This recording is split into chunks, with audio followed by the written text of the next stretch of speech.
ನಾವು ಈ ವೇದಿಕೆಗೆ ತತ್ವಜ್ಞಾನಿ ಗುರುದೇವರು ರಾನಡೆ ಅವರ ಹೆಸರನ್ನು ಇಟ್ಟಿವಿ.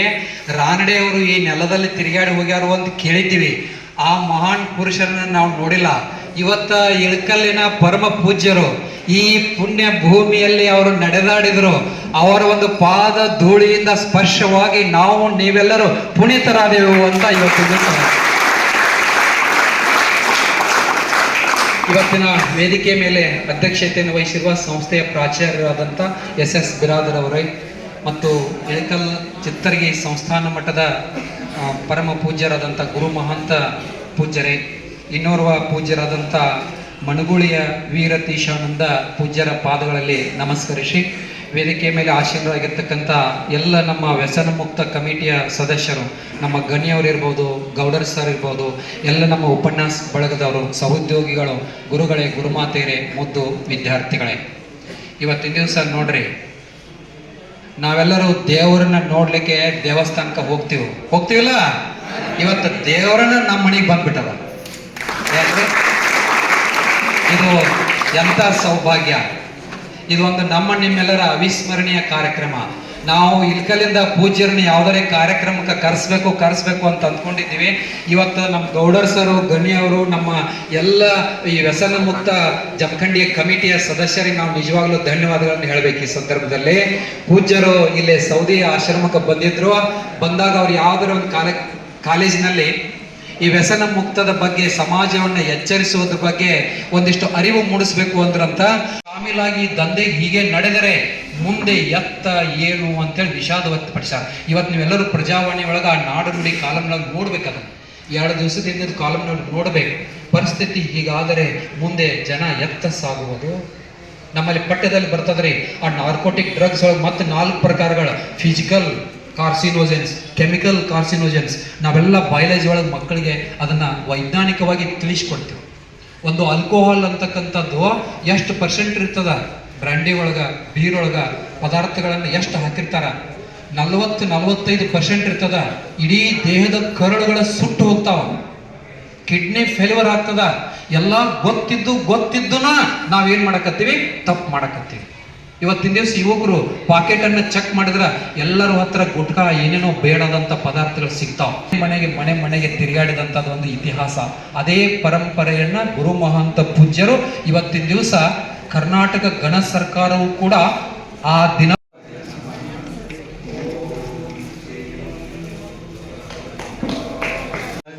ವಿಶ್ವಗುರು, ಪ್ರಜಾಪ್ರಭುತ್ವದ ಜನಕ, ಸಮಾನತೆಯ ಹರಿಕಾರ, ಸ್ತ್ರೀ, ದೀನ, ದಲಿತ, ಪತಿತ, ದಲಿತೋದ್ಧಾರಕ ಅಪ್ಪ ಬಸವ ತಂದೆಗಳ ದಿವ್ಯ ಚೇತನವನ್ನು ಸ್ಮರಿಸಿ ಆ ಮಹಾ ಬೆಳಗಿನಲ್ಲಿ ಬೆಳಕಾದ ಜಗದ ಎಲ್ಲ ಶರಣರಲ್ಲಿ, ಸಂತರಲ್ಲಿ, ಸಾಧು ಸತ್ಪುರುಷರಲ್ಲಿ ಹಣೆಮಣೆದು ಮಹಾನ್ ಚೇತನ ಮಹಾಯೋಗಿ ರಾನಡೆ ಮಹಾರಾಜರ ದಿವ್ಯ ಚೇತನಕ್ಕೆ ಹಣೆಮಣೆದು ಇಂದು ಬಾಲಕರ ಸರಕಾರಿ ಪದವಿ ಪೂರ್ವ ಕಾಲೇಜ್ ಜಮಖಂಡಿಯಲ್ಲಿ ವ್ಯಸನ ಮುಕ್ತ ದಿನಾಚರಣೆಯ ಅರಿವು ಕಾರ್ಯಕ್ರಮ, ಈ ಕಾರ್ಯಕ್ರಮದ ದಿವ್ಯ ಸಾನ್ನಿಧ್ಯವನ್ನು ವಹಿಸಿದ ಇಲಕಲ್ನ ಗುರು ಮಹಾಂತಪ್ಪಗಳ ಜಂಗಮ ಪಾದಗಳಲ್ಲಿ ಶರಣಾರ್ಥಿಗಳನ್ನು ಹೇಳುತ್ತಾ ಹಿರಿಯರಾದ ಶೇಖರ್ ಗೌಡರಲ್ಲಿ, ಪ್ರಾಂಶುಪಾಲರಲ್ಲಿ, ಎಲ್ಲ ಗುರು ವೃಂದದಲ್ಲಿ, ಎಲ್ಲ ವಿದ್ಯಾರ್ಥಿಗಳಲ್ಲಿ ಎಲ್ಲರಲ್ಲಿಯೂ ಶರಣು ಶರಣಾರ್ಥಿಗಳು.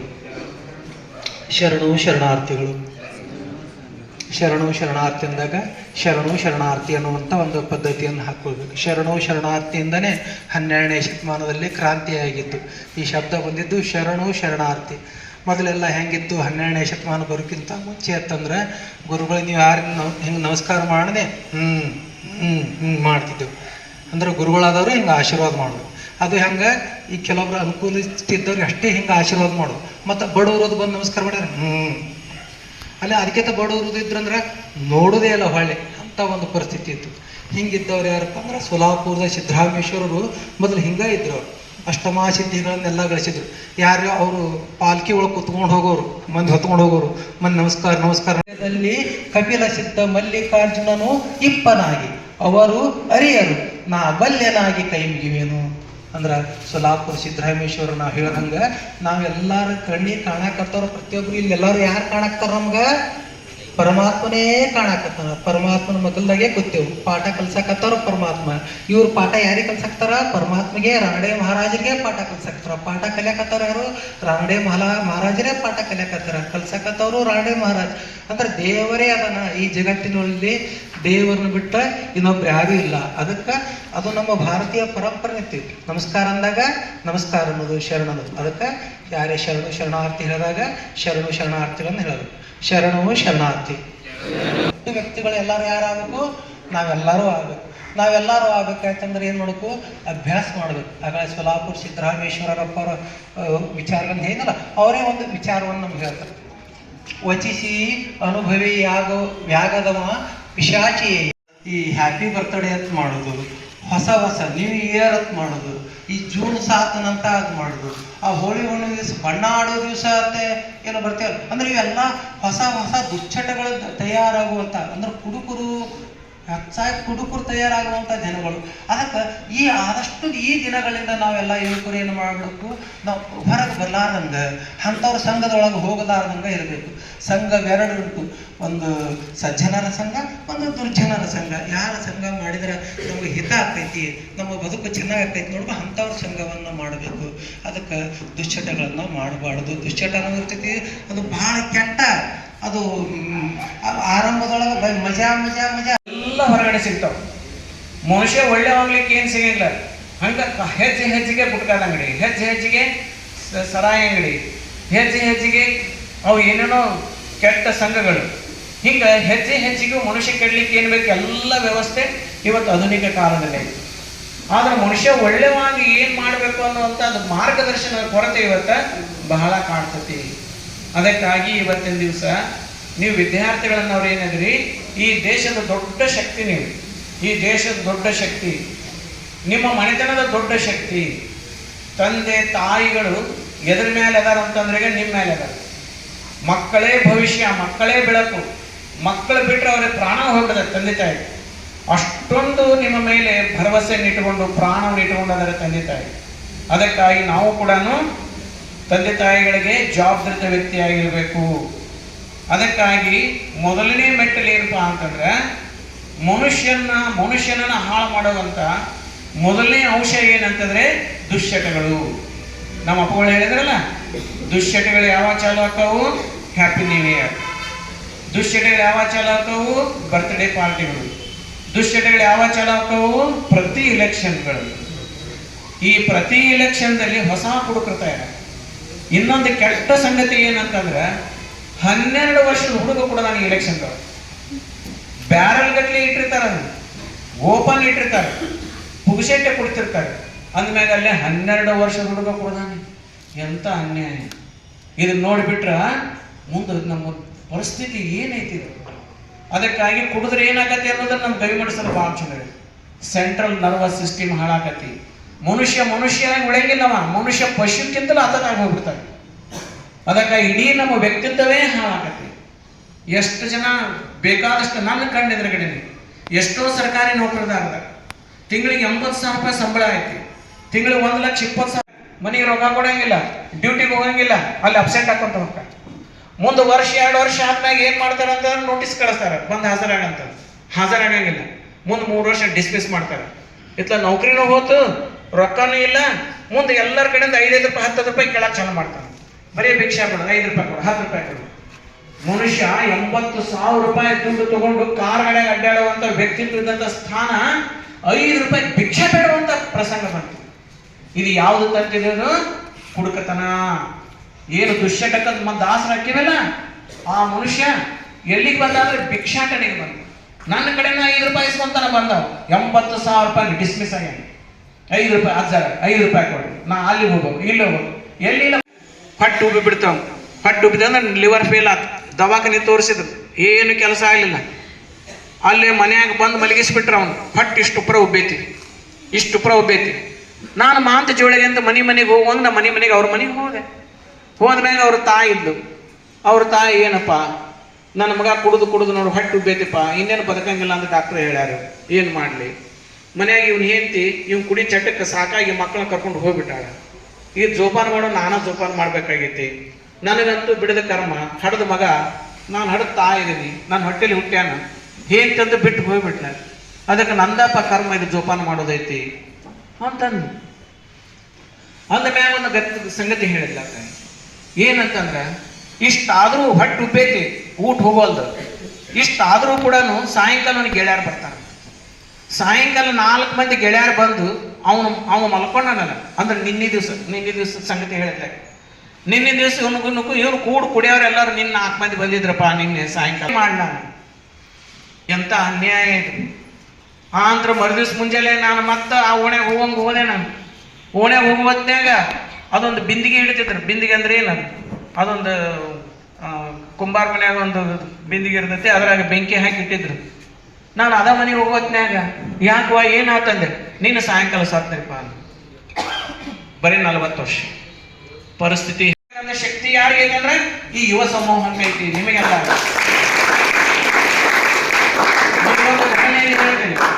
ನಮ್ಮ ದೇಶದ ಮೇಲೆ ನಮ್ಗೆ ಬಹಳ ಭಕ್ತಿ ಐತಿ. ನಮ್ಮ ದೇಶಕ್ಕೆ ಅಪಾಯ ಬಂದಾಗ ನಾವು ಪ್ರಾಣವನ್ನು ಕೊಡಕ್ಕೆ ತಯಾರಾಗ್ತೇವೆ. ನಮ್ಮ ದೇಶಕ್ಕಾಗಿ ನಮ್ಮದೇನೊಂದು ಪ್ರಾಣ ಐತಲ್ಲ, ಆ ಪ್ರಾಣವನ್ನೇ ಅರ್ಪಣೆ ಮಾಡ್ತೇವೆ ಭಾರತ ಮಾತೆಗೆ. ಅಂತ ಅದ್ಭುತವಾದಂತ ಅಭಿಮಾನ, ದೇಶದ ಬಗ್ಗೆ ಭಯಂಕರ ಅಪಾರವಾದಂತ ಭಕ್ತಿ ಐತಿ ದೇಶದ ಬಗ್ಗೆ. ಆದ್ರೆ ನಾವೆಲ್ಲರೂ ಕುಡುಕರಾದ್ವಿ ಅಂತಂದ್ರೆ, ನಮ್ಮ CNS ಸೆಂಟ್ರಲ್ ನರ್ವಸ್ ಸಿಸ್ಟಮ್ ಎಲ್ಲ ಹಾಳಾಗ್ಬಿಡತೈತಿ. ನಮ್ಮ ದೇಶವನ್ನು ಯಾರು ಕಬಳಿಸ್ಕೊಂಡು ಹೋಗ್ತಾರ ಅನ್ನೋದು ಪ್ರಜ್ಞೆ ನಮಗೆ ಇರಂಗಿಲ್ಲ. ಕುಡುಕರಾದ್ವಿ ಅಂತಂದ್ರೆ ಇಂಥ ಕುಡುಕತನದಲ್ಲೇ ನಮ್ಮ ಮಿಲಿಟರಿಯಲ್ಲಿ ಕುಡಿತಾರೆ ಸಾಹೇಬ್ರುಗಳು. ಅವರು ಕುಡುಕತನ ಕುಡುಕದ ಸಂದರ್ಭದಲ್ಲೇ ನಮ್ಮ ಮಿಲಿಟರಿ ರಹಸ್ಯವನ್ನ ಕತ್ಕೊಂಡು ಹೋಗ್ಯಾರ. ಅವ್ರು ಕುಡಿಸ್ಯಾರ, ಮಿಲಿಟರಿ ರಹಸ್ಯವನ್ನ ಕತ್ಕೊಂಡು ಹೋಗ್ಯಾರ. ಎಂತ ಅಪಾಯ ಇದು! ನಮ್ಮ ಮಿಲಿಟರಿ ರಹಸ್ಯ ನಮ್ಮ ಪ್ರಾಣ, ಆ ಪ್ರಾಣವನ್ನೇ ಅವ್ರನ್ನ ಕುಡಿಸಿ ಕತ್ಕೊಂಡು ಹೋಗ್ತಾರ. ಅಂದ್ರೆ ಎಂತ ಅಪಾಯ! ಕುಡುಕ್ತನ ಎಷ್ಟು ಅಪಾಯ ಐತಿ. ಈ ದೇಶ ಅಂದ್ರೆ ನಮ್ಮ ಪ್ರಾಣ. ಮಿಲಿಟರಿ ರಹಸ್ಯ. ಅದಕ್ಕೆ ಏನ್ ಮಾಡ್ತೀವಿ? ನೆಗಡಿ ಕೆಮ್ಮು ಜ್ವರ ಬಂದತ್ತಂದ್ರೆ, ನೆಗಡಿ ಕೆಮ್ಮು ಬಂದತ್ತೆ ಅಂತಂದ್ರೆ 1 ಬಾಟ್ಲಿ ಸೆರೆ ಕುಡಿ ಹೋಗತ್ತಂತ. ಮಾರಾಯ ಅದಕ್ಕೆಲ್ಲ ಹೋಗತ್ತೆ, ಹೆಚ್ಚಾಗತ್ತೆ, ಮತ್ತೆ ಸಡದ್ ಹಾಕೇನಂತ ಅಲ್ವಾ? ನಂದು 100 ಎಕರೆ ಹೊಲ ಇತ್ತು, ಅದ ಹೋಗೈತಿ. ನನ್ನ ಹೆಂಡ್ರು ಮಕ್ಕಳು ಇದ್ರು, ಅವರ ಸತ್ತು ಬಿಟ್ಟಾರ. ನಾನು ದೊಡ್ಡ ಜಗದಾಗಿದ್ದೆ, ಅದು ಸ್ಥಾನನೂ ಹೋಗೈತಿ, ಎಲ್ಲ ಹೋಗೈತಿ ನೋಡ. ಮತ್ತೆ ಇದು ಕೆಮ್ಮು ಹೋಗಂಗಿಲ್ಲ. ನನ್ನ ಇಂಥ ಫಿಲಾಸಫರ್ಸ್ ಅದಾರ, ಇಂಥ ಫಿಲಾಸಫರ್ಸ್ ಅದಾರ. ಅದಕ್ಕಾಗಿ ಅವ್ರು ಎಷ್ಟು ತತ್ವಜ್ಞಾನ ಹೇಳ್ತಾರೆ ಗೊತ್ತೈತಿ ನಾವು ಕುಡಿತಾನೆ. ಆ ತತ್ವಜ್ಞಾನ ಕೇಳ್ಬೇಕು ನೀವು. ಏನಪ್ಪಾ ಕುಡಿಲಾರ್ದಾಗ ಸತ್ಯ ಇಲ್ಲನು? ಈ ಕುಡಿಯಂಗಿಲ್ಲ. ಎಷ್ಟು ಮಂದಿ ಕುಡಿಯಂಗಿಲ್ಲ? ಅವ್ರು ಯಾರು ಸತ್ಯ ಇಲ್ಲನು? ಹಂಗೆ ಶಾಶ್ವತ ಉಳಿದಾರ ನಾವು. ಹಂಗ ನಾವು ಕುಡಿತೀವಿ, ನಾವು ಸಾಯ್ತೇವಿ. ಹುಟ್ಟಿದ್ದೇದಕ್ಕೆ ಸಾಯಕ ಅಂತ ಹೇಳ್ತಾರೆ ಅವ್ರು. ಎಂತ ತತ್ವಜ್ಞಾನ. ಯಾಕೆ ಹುಟ್ಟಿವಿ? ಸಾಯ ಹುಟ್ಟಿವಿ ಅಂತಾರೆ. ಮತ್ತೆ ಇಷ್ಟೆಲ್ಲ ರಾಜ್ಯದಕ್ಕೈತಿ, ಚಟ ಮಾಡಕೈತಿ ಅಂತಾರೆ. ಏನ್ ಹಿಡಾಕೈತಿ ಇದು? ಚಟ ಮಾಡಕೈತಿ ಅಂತಾರೆ. ಅವ್ರ ತತ್ವಜ್ಞಾನ ಕೇಳಿಬಿಟ್ರೆ ಮೂಕ ಆಗ್ಬಿಡ್ಬೇಕು ನಾವು. ಅಂತ ತತ್ವಜ್ಞಾನ ಹೇಳ್ತಾರೆ ಅವರು. ಅದಕ್ಕಾಗಿ ಇವತ್ತಿನ ದಿವಸ ಆ ತತ್ವಜ್ಞಾನಕ್ಕೆ ನಾವು ಕಿವಿ ಕೊಡಬಾರದು. ಆ ತತ್ವಜ್ಞಾನಕ್ಕೆ ನಾವೇನ್ ಮಾಡಬಾರದು? ಕಿವಿ ಕೊಡಬಾರದು. ಅದಕ್ಕಾಗಿ ನಾವು ಬಂದದ್ದು ಸಾಯಕಲ್ಲ, ಹುಟ್ಟಿದ್ದು ಸಾಯಕಲ್ಲ, ಸಾಧನೆ ಮಾಡಬೇಕು. ಸಾಧನೆ ಮಾಡ್ಲಿಕ್ಕೆ ಬಂದೇವಿ. ನಮ್ಮ ಮನೆತನಕ್ಕೆ ಸಾಧನೆ ಮಾಡಬೇಕು. ನಮ್ಮ ತಂದೆ ತಾಯಿ ಬಡತನದಲ್ಲಿ ಇರ್ತಾರೆ. ಅವ್ರ ಎದುರುಗಡೆ ನಾವು ದೊಡ್ಡ ಸಾಹೇಬರಾಗಿ ಕಾರ್ ಗಡಿ ತಗೊಂಡು ಅಡ್ಡಾಡಿದ್ರೆ ತಂದೆ ಎಷ್ಟು ಸಂತೋಷ. ಆ ತಂದೆ ತಾಯಿನ ಕಾರ್ ಗಡೆ ಕರ್ಕೊಂಡು ಅಡ್ಡಾಡಿದ್ರು ಎಷ್ಟು ಸಂತೋಷ. ಬಹಳ ಕಷ್ಟಪಟ್ಟು ಸಾಲಿ ಕಲಿಸಿ, ಒಪ್ಪತ್ತು ಉಪವಾಸ ಇಟ್ಟು ಸಾಲಿ ಕಲಿಸಿರ್ತಾರೆ. ಅವರಿಗೆಲ್ಲ ತಂದೆ ತಾಯಿನ ಕಾರ್ ಗಡೆ ಕರ್ಕೊಂಡು ಅಡ್ಡಾಡಿದ್ರೆ ಎಷ್ಟು ಆನಂದ ಆಗ್ಬಾರ್ದು. ಆ ನಂತರದಲ್ಲಿ ನೀವೆಷ್ಟು ಕಷ್ಟಪಟ್ಟಿರ್ತೀರಿ. ಒಂದು ನೋಟ್ಬುಕ್ ತಗೊಳ್ಳೋಂಥ ಶಕ್ತಿ ಇರೋಂಗಿಲ್ಲ. ಅಂತ ನಿಮ್ಮಲ್ಲಿ ಲಕ್ಷಗಟ್ಟಲೆ ಸಂಬಳ ಆದ್ರೆ ನಿಮಗೆ ಎಷ್ಟು ಆನಂದ ಆಗುತ್ತೆ. ಹಿಂಗಂತ ಏನಾರಂತ ಸಾಧನೆ ಮಾಡಬೇಕು. ಇದಕ್ಕೆ ಭೌತಿಕವಾದಂಥ ಸಾಧನೆ ಅಂತಾರೆ. ಆಧ್ಯಾತ್ಮಿಕ ಸಾಧನೆಯನ್ನು ಮಾಡಬೇಕು. ಅಂತರಂಗದಲ್ಲಿ ಧ್ಯಾನ ಮಾಡಬೇಕು. ಬಂದ್ರು ಆದ ಮನೆಯಲ್ಲಿ ಸುಮಾರು 35 ವರ್ಷದ ತಾಯಿ ಬಿಕ್ಕಿ ಬಿಕ್ಕಿ ಬಿಕ್ಕಿ ಅಳ್ತಿದ್ದಾಗಿ. ಅದಕ್ಕೆ ಯಾಕೆ ಅಳ್ತಾಳಿ ತಾಯಿ ಅಂತ ಕೇಳಿದ್ರು. ಈಗ ಒಂದು 5 ದಿವಸದಿಂದ ಅವ್ರ ಗಂಡ ತೀರ್ಕೊಂಡ್ರಿ ಅಂತ. ಅವ್ನ ಗಂಡಗೆ 40 ವರ್ಷ. ಯಾಕೆ ತೀರ್ಕೊಂಡಾನ ಅಂದ್ರೆ ಅವ್ ಭಾಳ ಕುಡಿತಿದ್ರಿ, ಲಿವರ್ ಫೇಲ್ ಆಗಿ ತೀರ್ಕೊಂಡ. ಮತ್ತು ಆ ಮಕ್ಕಳು 2 ಮಕ್ಕಳಿದ್ರು, 11 ವರ್ಷ 12 ವರ್ಷ 13 ವರ್ಷದ ಮಕ್ಕಳಿದ್ರು. ಅವು ಎಲ್ಲ ದುಡ್ಡುಗಿಸಾಳ್ತಿದ್ವಿ. ಅವ ದುಡಿತಕ್ಕಂಥ ಮಗ, ಒಬ್ಬನೇ ಮಗ, ತಂದೆ ತಾಯಿ ಉಪ್ಪಿನ ತಂದೆ ತಾಯಿ, ವಿಧವೆ ಸೊಸೆ, ಇದೆಲ್ಲ ನೋಡಿ ಮನೆಯಲ್ಲಿ ಏನೈತಲ್ಲ ನೀರ ಮೌನ, ಸ್ಮಶಾನ ಮೌನ, ಯಾರಿಗೆ ಸುಖನೇ ಇಲ್ಲ. ಇಷ್ಟೆಲ್ಲ ಆಗ್ಲಿಕ್ಕೆ ಏನು ಕಾರಣ ಆಗೈತಿ ಅಂತಂದ್ರೆ ಆ ಕುಡುಕತನವೇ ಈ ಮನೆತನದ ದುಃಖಕ್ಕೆ ಕಾರಣ ಅಂತ ಕಂಡು ಹಿಡಿದ್ರು ಅಜ್ಜವರು. ಅದಕ್ಕಾಗಿ ಅದು ಭಕ್ತರ ಮನೆಯಲ್ಲಿ, ಈ ಭಕ್ತರ ಮನೆಯಲ್ಲಿ ದುಃಖ ಆವರಿಸೈತೆ ಅಂತಂದ್ರೆ ಇದಕ್ಕೆ ಕಾರಣ ಏನಂತಂದ್ರೆ ಕುಡುಕತನವೇ ಕಾರಣ, ದುರಭ್ಯಾಸವೇ ಕಾರಣ. ಅದಕ್ಕಾಗಿ ಇವ್ರ ಮನೆಯನ್ನ ಕಾಣಿಕೆ ತಗೊಂಡೋದ್ರೆ ಇವ್ರ ಮನೆಯಾಗ ಸಂತೋಷನೇ ಇಲ್ಲ. ಇವ್ರ ಮನೆಯಾಗ ಇಲ್ಲಿ ಕಾಣಿಕೆ ತಗೊಂಡೋಗಿ ಏನ್ ಮಾಡಿ ನಾನು. ಅದಕ್ಕಾಗಿ ಅವರ ಆ ಕಾಣಿಕೆಯನ್ನು ಅಲ್ಲೇ ಬಿಟ್ಟು ಅವ್ರ ಕಣ್ಣಲ್ಲಿ 2 ಕಣ್ಣೀರು ಬಂದು, ದೊಡ್ಡದರ ಕಣ್ಣಲ್ಲಿ ಕಣ್ಣೀರು ಬಂದು. ಇದಕ್ಕೆ ಏನಾದ್ರೂ ನಾನು ಒಬ್ಬ ಸ್ವಾಮಿ ಇದ್ದೀನಿ, ನನ್ನ ಭಕ್ತರಾದವ್ರು ಈ ನಮ್ಮನೆ ದುಃಖದಾಗಿತ್ತಂದ್ರೆ ನನಗೇನು ಯಶಸ್ವಿ ಆಗತ್ತೆ. ನನ್ನ ಭಕ್ತರು ಆರೋಗ್ಯವಾಗಿರ್ಬೇಕು, ಸಂತೋಷವಾಗಿರ್ಬೇಕು, ಯಾವತ್ತೂ ಪ್ರಗತಿ ಪಥದಲ್ಲಿ ನಡೀತಿರ್ಬೇಕು ಅವ್ರು. ಅಂದ್ರೆ ನನಗೊಂದು ಗೌರವ ಸಿಗ್ತೈತಿ. ನನ್ನ ಭಕ್ತರೆಲ್ಲ ಕುಡಿದು ಕಡರ ದಂಡಿ ಮೇಲೆ ಬಿದ್ರೆ ನನಗೇನು ಗೌರವ ಸಿಗ್ತೈತಿ. ಅದಕ್ಕಾಗಿ ಒಂದು ಅವರು ಪ್ರತಿಜ್ಞೆ ಮಾಡಿ, ಇನ್ನು ನಾನು ಎಂದೂ ಭಕ್ತರ ಮನೆಯಲ್ಲಿ ದುಡ್ಡು ಕೇಳಬಾರದು, ಧನ ಕೇಳಬಾರದು, ಕಾಳು ಕೇಳಬಾರದು. ಇನ್ನೇನಾದ್ರೂ ಕೇಳಿದ್ರೆ ಅವ್ರು ಮನೆ ಹಾಳು ಮಾಡ್ತಕ್ಕಂಥ ದುಶ್ಚಟಗಳನ್ನೇ ಕೇಳ್ಬೇಕು ನಾ ಅಂತ ತಿಳ್ಕೊಂಡು ಪ್ರತಿಜ್ಞೆ ಮಾಡ್ತಾರೆ. 4 ದಿವಸ ಚಿಂತನೆ ಮಾಡ್ತಾರೆ. ಮಾಡಿ ಅದಕ್ಕೆ ಜೋಳಿ ಅಂತ ಹೆಸರು, ಮಹಾಂತ ಜೋಳಿ ಅಂತ ಹೆಸರಿಡ್ತಾರೆ. ಯಾವ ಮನೆಯಲ್ಲಿ ಹುಣಗುಂದದಲ್ಲಿ ಯಾವ ಓಣಿಯಲ್ಲಿ ಆ ತಾಯಿ ಮನೆಗೆ ಹೋಗಿ ಅವತ್ತು ಪಾಲ್ಪೂಜೆ ಮಾಡ್ಕೊಂಡಿದ್ರು, ಅದೇ ಓಣಿಯಿಂದ ಭಿಕ್ಷೆ ಚಾಲು ಮಾಡ್ತಾರೆ. ಇದೊಂದು ಸಮಾಜ ಸೇವೆ. ಇದೊಂದು ಏನಂತಂದ್ರೆ ಸಮಾಜ ಸೇವೆ. ಅದಕ್ಕಾಗಿ ಸಮಾಜ ಸೇವೆಯಲ್ಲಿ ಯಾರು ಮಾಡ್ತಾರಲ್ಲ ಅವ್ರು ದೊಡ್ಡ ವ್ಯಕ್ತಿಗಳಾಗ್ತಾರೆ. ಅದಕ್ಕಾಗಿ ದಯವಿಟ್ಟು ತಮ್ಮಲ್ಲಿ ವಿನಂತಿ ಮಾಡ್ಕೊಳ್ಳೋದೇನಂತಂದ್ರೆ, ಈ ಜೀವನದಲ್ಲಿ ನಾವೇನಾದ್ರೂ ಉಪಕಾರ ಮಾಡ್ಬೇಕಾಯ್ತಂದ್ರೆ ರೊಕ್ಕ ಕೊಟ್ಟು ಉಪಕಾರ ಮಾಡಕ್ಕೆ ನಮಗೆ ಆಗಂಗಿಲ್ಲ. ಕೊನೆಗೆ ದುಶ್ಚಟ ಮಾಡುವಂತ ವ್ಯಕ್ತಿಗಳ ಮನವೊಲಿಸಿ, ನಮ್ಮ ನಮ್ಮ ನಮ್ಮ ಸ್ನೇಹಿತರೇ ಇರ್ತಾರೆ, ನಮ್ಮ ಸಹಪಾಠಿಗಳೇ ಇರ್ತಾರೆ, ಅವರಿಗೆ ತಿಳುವಳಿಕೆ ಹೇಳಿ ಅದನ್ನು ದುಶ್ಚಟವನ್ನು ನಿಲ್ಲಿಸ್ಬಿಟ್ಟಿವೆ ಅಂತಂದ್ರೆ ನಿಮ್ಮಂತ ಪುಣ್ಯವಂತರ ಯಾರಿಲ್ಲ. ಆ ದೇವರ ಅನುಗ್ರಹ ನಿಮ್ಮ ಮೇಲೆ ಆಗತಿ. ಅದಕ್ಕಾಗಿ ಪುಣ್ಯವನ್ನೇ ಮಾಡು, ಅದಕ್ಕೆ ಶಾಂತರೊಳು ಒಡನಾಡು, ದುರಿತ ಕರ್ಮನೆ ವಲ್ಲದೇನು ಅಂತ ಹೇಳ್ತಾರೆ ಮಹಾತ್ಮರು. ಅದಕ್ಕಾಗಿ ಇವತ್ತಿನ ದಿವಸ ತಾವು ಕೂಡ ತಾವು ಯಾರು ಮಾಡಂಗಿಲ್ಲ, ಭರವಸೆ ಐತಿ. ಆದರೆ ಮಾಡತಕ್ಕಂಥವ್ರು ನಿಮ್ಮ ಕಣ್ಣೆದುರುಗಡೆ ಬೀಳ್ತಿರ್ತಾರೆ. ಅಂಥವ್ರು ನೋಡಿ ಕಂಡು ಅವ್ರಿಗೊಂದು ಅಣ್ಣ ತಮ್ಮ ಅಂತ ಹೇಳಿ ಆ ದುಶ್ಚಟನ್ನು ಬಿಡಿಸುವಂತ ಒಂದು ಪ್ರಯತ್ನವನ್ನು ತಾವೆಲ್ಲ ಮಾಡಬೇಕು ಅಂತ ನನಗೆ ಅನಿಸ್ತೈತಿ. ಅದಕ್ಕಾಗಿ ಇವತ್ತಿನ ದಿವಸ ತಮಗೆಲ್ಲ ಒಂದು 5 ನಿಮಿಷ ಲಿಂಗಾಯ ನಮಃ, ನಾನು ನನ್ನ ಜೀವನದಲ್ಲಿ ಎಂದೆಂದೂ ದುಶ್ಚಟಗಳನ್ನು ಮಾಡುವುದಿಲ್ಲ ಮತ್ತು ನನ್ನ ಸ್ನೇಹಿತರಲ್ಲಿ, ನನ್ನ ಬಾಂಧವರಲ್ಲಿ ಮತ್ತು ನನ್ನ ಅಕ್ಕ ಅಕ್ಕಪಕ್ಕದ ಮನೆಯವರಲ್ಲಿ ಯಾರಿಗಾದರೂ ದುಶ್ಚಟವಿದ್ದರೆ ಆ ದುಶ್ಚಟಗಳನ್ನು ಬಿಡಿಸಲು ಪ್ರಾಮಾಣಿಕವಾಗಿ ಪ್ರಯತ್ನಿಸುತ್ತೇನೆ ಮತ್ತು ನನ್ನನ್ನು ನಡೆದ ತಂದೆ ತಾಯಿಗಳಿಗೆ ಗೌರವ ತರುವಂತೆ ಬದುಕುತ್ತೇನಲ್ಲದೆ ಅವರ ಸೇವೆಯನ್ನು ನಿರಂತರವಾಗಿ ಮಾಡುತ್ತೇನೆ. ನಾನು ಕಲಿತ ಶಾಲೆಗೆ ಗೌರವ ತರುವಂತೆ ನನಗೆ ಕಲಿಸಿದ ಗುರುಗಳಿಗೆ ಗೌರವ ತರುವಂತೆ ದುಶ್ಚಟರಹಿತನಾಗಿ ಸಮಾಜದ ಉಪಕಾರಿಯಾಗಿ ಬಾಳುತ್ತೇನೆಂದು ಪ್ರತಿಜ್ಞೆಗೈಯುತ್ತೇನೆ. ಶರಣು ಶರಣಾರ್ಥಿ. ಏನಾದರೂ ಡೌಟ್ಸ್ ಇತ್ತಂದ್ರೆ ದಯವಿಟ್ಟು ನೀವು ಪ್ರಶ್ನೆಯನ್ನೇ ಕೇಳಿ. ನಿಮ್ಮ ಡೌಟ್ಸ್ ಎಲ್ಲ ಕ್ಲಿಯರ್ ಆಗುತ್ತೆ. ಮಹಾನ್ ತಪ್ಪುಗಳು ಬಂದಾಗ ನೀವು ಶಾಲೆಗೆ ಸಂಬಂಧಪಟ್ಟ ವಿಷಯನೇ ಆಗ್ತಲ್ಲ, ತಮ್ಮ ಜೀವನದಲ್ಲಿ ಏನಾದರೂ ಪ್ರಶ್ನೆಗಳಿದೆ. ಯಾಕಂದ್ರೆ ಭಾರತದ ಭವಿಷ್ಯ ಯಾರಪ್ಪ? ನಾವೆಲ್ಲ ಭಾರತದ ಭವಿಷ್ಯ ವಿದ್ಯಾರ್ಥಿಗಳಿದ್ದೇವೆ. ಏನಾದರೂ ಪ್ರಶ್ನೆಗಳಿದ್ರೆ ಕೇಳ್ರಿ. ಮಹಾನ್ ಜ್ಞಾನಿಗಳಿದ್ದಾರೆ ಗುರುಗಳು, ನಮ್ಮ ಜೀವನಕ್ಕೆ ಸೂಕ್ತವಾದಂಥ ಮಾರ್ಗದರ್ಶನ ಮಾಡ್ತಾರೆ. ಒಬ್ರು ಒಂದು ಪ್ರಶ್ನೆ ಕೇಳಿದ್ರೆ ಅದು ತಮ್ಮ ಒಬ್ಬರದೇ ಪ್ರಶ್ನೆ ಅಲ್ಲ, ಇಡೀ ಎಲ್ಲ ಪ್ರತಿನಿಧಿಯಾಗಿ ಪ್ರಶ್ನೆಯನ್ನು ಕೇಳಿದ್ರು. ಯಾರು ಪ್ರಶ್ನೆಯನ್ನು ಕೇಳ್ತಾರೆ ಅವರು ಮಹಾನ್ ವ್ಯಕ್ತಿಗಳಾಗುವ ಪರಮ ಪೂಜ್ಯರಲ್ಲಿ ನಾನು ಹಣೆ ಹಚ್ಚಿ ಪಡಮಟ್ಟು ನಮಸ್ಕರಿಸುತ್ತಾ, ನನಗೆ ಒಂದು ಪ್ರಶ್ನೆ ಇದೆ. ಇದನ್ನು ನಾನು ಮೊನ್ನೆ ಬಾಗಲಕೋಟೆಯಲ್ಲೇ ಎತ್ತಬೇಕು ಅಂದ್ಕೊಂಡಿದ್ದೆ, ನನಗೆ ಚಾನ್ಸ್ ಸಿಗಲಿಲ್ಲ. ಅದೇ ಸಮಾಜದಲ್ಲಿ ಎಲ್ಲ ಈಗ ದುಶ್ಚಟಗಳಂತಂದ್ರೆ ಹುಡುಗರಿಗೆ ಅಷ್ಟೇ ಸಂಬಂಧಿಸಿದ್ದು, ಇದು ಇಡೀ ಸಮಾಜಕ್ಕೆ ಸಂಬಂಧಿಸಿದಂಥ ಪ್ರಶ್ನೆ. ಲಿಂಬೆ ಹಣ್ಣು, ಮಾಟ, ಮಂತ್ರ ಇಂಥವು ಎಲ್ಲನೂ ಸಮಾಜದಲ್ಲಿ ಈಗ ಜಮಖಂಡಿ ಇದ್ರು, ಸಿಟಿ ಇದ್ರು, ಎಜುಕೇಟೆಡ್ ಪೀಪಲ್ ಇದ್ರು, ಮೂರು ದಾರಿಯಲ್ಲಿ ಹೋಗ್ಬೇಕಾದ್ರೆ ಲಿಂಬೆ ಹಣ್ಣು, ಕ್ಯಾರ, ಆಮೇಲೆ ಸೂಜಿ, ಗೊಂಬೆ, ಪ್ರತಿಯೊಬ್ಬರ ಮನೆಯಲ್ಲಿ ಎಜುಕೇಟೆಡ್ ಇದ್ದವರು ಮನೆ ಮುಂದೆ ಒಗಿತಾರ, ಅವ್ರ ಮನೆ ಕಟ್ಟುವಾಗ ಒಗಿತಾರ. ಆದ್ರೆ ಇಷ್ಟೆಲ್ಲ ಎಜುಕೇಟೆಡ್ ಇದ್ರು ಇನ್ನೂ ಜನರಲ್ಲಿ ತಿಳುವಳಿಕೆ ಮೂಡ್ತಾ ಇಲ್ಲ.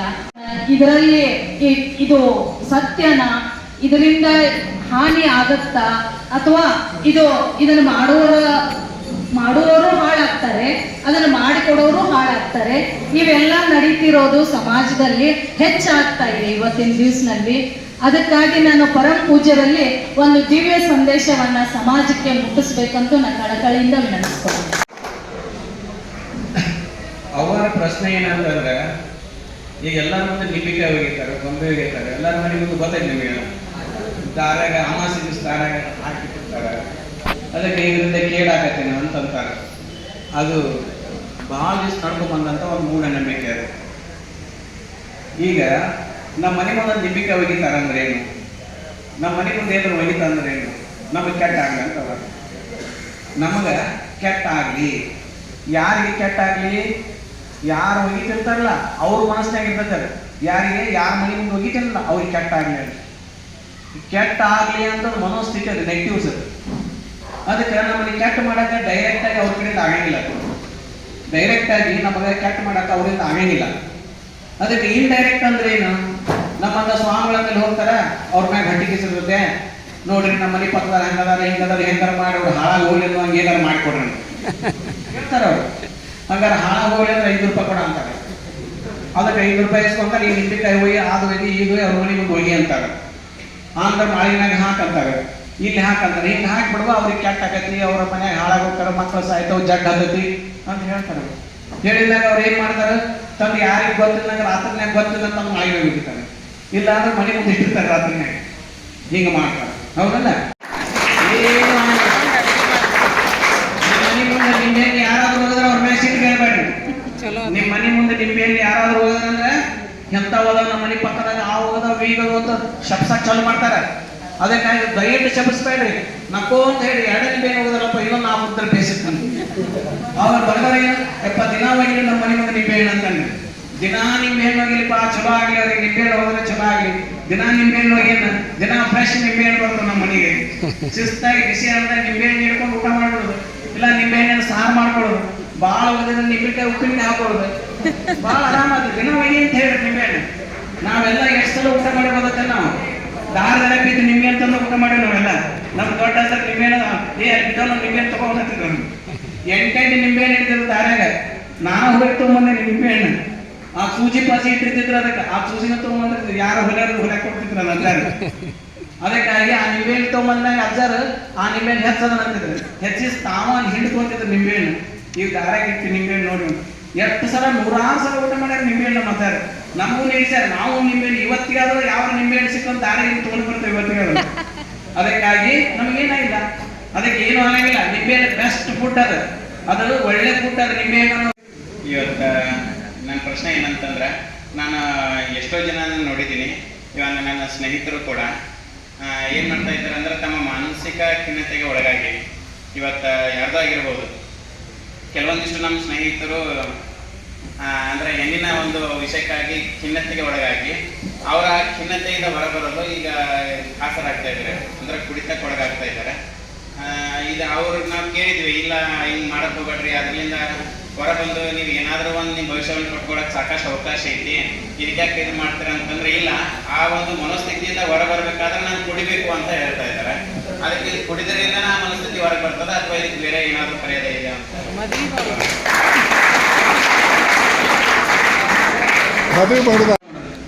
ಅದಕ್ಕೆ ಯಾವತ್ತೂ ವಿಚಾರ ಮಾಡ್ತಿರ್ತಾನ, ಬರೀ ಅದನ್ನೇ ವಿಚಾರ ಮಾಡ್ತಿರ್ತಾನಲ್ಲ. ಈ ಕುಡುತನ ಮಾಡೋದ್ರಿಂದ ಏನಾಗತ್ತೆ ಅಂದ್ರೆ ವಿಚಾರ ರಹಿತ ಆಗಿರ್ತಾನ. ಅದಕ್ಕೆ ಅವ ಏನಂದ್ರೆ ನಿಷೇಧಕ್ಕೆ ಬಿದ್ದು ಬಿಡ್ತಾನವ. ಹೀಗಾಗಿ ನನಗೆ ಆ ವಿಚಾರದಿಂದ ಹೊರಗಡೆ ಬರಾಕ ಈ ಕುಡುಕ್ತನ ಹೆಲ್ಪ್ ಆಗತ್ತೆ ಅಂತ ತಿಳ್ಕೊಂಡೇಳಿ ಅವ ನಂಬಿರ್ತಾನ, ಭ್ರಮೆಯಲ್ಲಿ ಬೀಳ್ತಾನ. ಅದಕ್ಕೆ ಆ ಒಂದು ಸಮಸ್ಯೆ ನಿವಾರಣೆ ಮಾಡಕ 10 ಸಮಸ್ಯೆಯನ್ನು ನಾವು ಎದುರಿಸ್ಕೊಂತಾನೆ. ದುಡ್ಡು ಹಾಳಾಗತ್ತೆ, ಶರೀರ ಹಾಳಾಗತ್ತೆ, ರೋಗ ಬರ್ತೈತಿ, ಲಿವರ್ ಫೇಲ್ ಆಗತ್ತೆ, ಕಿಡ್ನಿ ಫೇಲ್ ಆಗತ್ತೆ, 108 ಸಮಸ್ಯೆ ಎದುರಿಸ್ತಾನ. ಅದಕ್ಕಾಗಿ ಅದಕ್ಕೆ ಒಂದು ಸೊಲ್ಯೂಷನ್ ಏನಪ್ಪಾ ಅಂತಂದ್ರೆ, ಒಂದು ಸೊಲ್ಯೂಷನ್ ಏನಂತಂದ್ರೆ ಒಂದು ಸೈಕಾಟ್ರಿಸ್ಟ್ ಅಂತ ಹೋಗ್ಬೇಕು. ಅದು ಮನೋರೋಗ ಇರ್ತದೆ. ಆ ಮನೋರೋಗ ವೈದ್ಯರಂತಿರ್ತಾರೆ, ಮನೋರೋಗ ವೈದ್ಯರಂತಿರ್ತಾರೆ. ಅವ್ರ ಕಡೆ ನಾವು ಟ್ರೀಟ್ಮೆಂಟ್ ಮಾಡಿಸ್ಬೇಕು. ಅವ್ರು ಒಂದಿಷ್ಟು ವರ್ಷಗಳಲ್ಲಿ ಆಗುವಂಥ ಗುಳಿಗೆ ಕೊಡ್ತಾರೆ. ಅವರು ಸ್ವಲ್ಪ ಯಾವತ್ತೂ ನಿದ್ದೆ ಬರುವಂಥ ಗುಳಿಗೆ ಕೊಡ್ತಾರೆ. ಅವಾಗ ಅದೇನಾಗತ್ತೆ ಅಂತಂದ್ರೆ ವರ್ಷ ಹಂಗ ಗುಳಿಗೆ ತಗೊಂಡು ಹೋದ್ರಂದ್ರೆ ಆ ಮನೋರೋಗದಿಂದ ಅವ್ರು ಹೊರಗಡೆ ಬರ್ತಾರೆ. ಈ ಕುಡುಕತನದಿಂದ ಮನೋರೋಗದಿಂದ ಹೊರಗಡೆ ಬರಂಗಿಲ್ಲ ಅವರು. ಮತ್ತು ನಿಶೆ ಹಿಡಿತಂದ್ರೆ ಮತ್ತೆ ಅದ ಚಾಲು ಆಗಿರುತ್ತೆ. ಅದಕ್ಕೆ ವೈದ್ಯರಿಂದ ಟ್ರೀಟ್ಮೆಂಟ್ ಮಾಡಿಸ್ಕೊಂತೇವಿ, ಅದರಿಂದ ಶಾಶ್ವತ ಮನುಷ್ಯ ಹೊರಗಡೆ ಬರ್ತಾನೆ. ಅದ್ರ ಜೊತೆಗೆ ಅವನಿಗೊಬ್ಬ ಬೆಸ್ಟ್ ಫ್ರೆಂಡ್ ಇರಬೇಕು. ಒಬ್ಬ ಬೆಸ್ಟ್ ಫ್ರೆಂಡ್ ಇಲ್ಲ ಅಂತಂದ್ರೆ ಕರ್ಕೊಂಡು ಹೋಗೋದು, ಮೆಡಿಟೇಷನ್ ಸೆಂಟ್ರಿಗೆ ಕರ್ಕೊಂಡು ಹೋಗೋದು, ಹೀಗೆ ಬೇರೆ ಬೇರೆ ಹತ್ತಿಸ್ಕೊಳ್ಳಿಕ್ಕೆ ಆಗ್ತಾ ಇಲ್ಲ. ಇದಕ್ಕೆ ಕಾರಣ ಏನು, ಅದು ಪರಿಹಾರ ಏನು?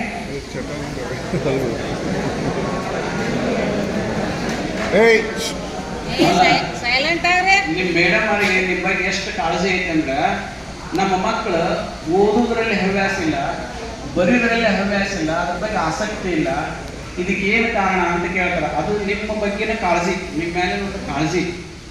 ಅದಕ್ಕೆ ಏನು ಕಾರಣ ಅಂತಂದ್ರೆ, ಒಂದು ಆಹಾರ ಕಾರಣ. ಮೈಂಡ್ ಕಾನ್ಸಂಟ್ರೇಷನ್ ಇರಂಗಿಲ್ಲ ಮನುಷ್ಯನಿಗೆ. ಯಾವ ಮನುಷ್ಯನ ಮನಸ್ಸು ಕಾನ್ಸಂಟ್ರೇಷನ್ ಇರಂಗಿಲ್ಲ, ಆ ಮನುಷ್ಯ ಓದು ಮತ್ತು ಬರಹದಲ್ಲಿ ಆಸಕ್ತಿ ಇರಂಗಿಲ್ಲ. ಅವ ಯಾವತ್ತೂ ಚಂಚಲ ಮನಸ್ಸಿನಾಗಿರ್ತಾನೆ. 5 ನಿಮಿಷ ಕುಂಡ್ರಾಕಾಗಂಗಿಲ್ಲ, 5 ನಿಮಿಷ ಮುಂದೆ ಕುಂಡ್ರಾಕಾಗಂಗಿಲ್ಲ, ಕಾಲ ಅಳಗಡಿಸ್ತಾನೆ. ಮೈಂಡ್ ಕಾನ್ಸಂಟ್ರೇಷನ್ ಇರಂಗಿಲ್ಲ.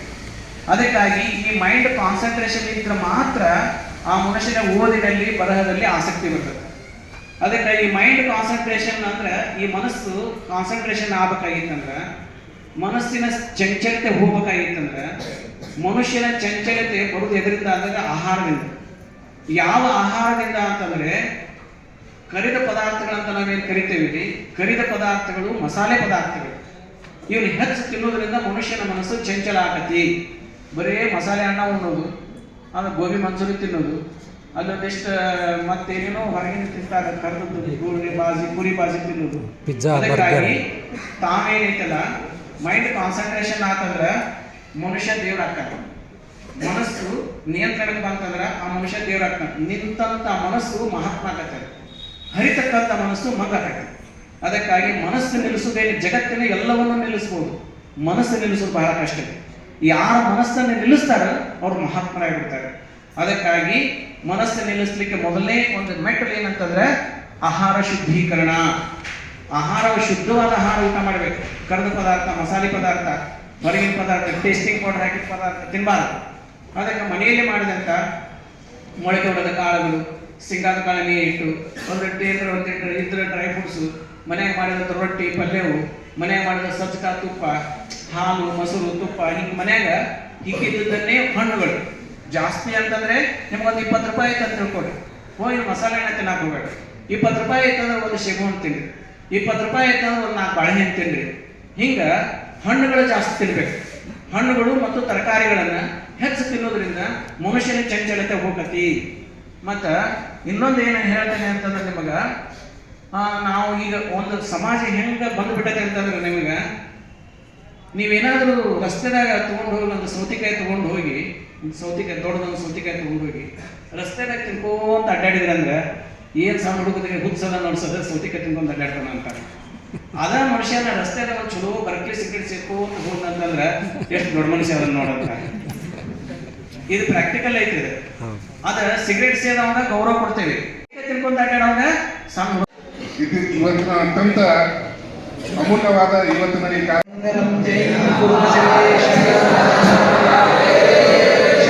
ಶರಣಾರ್ಥಿ.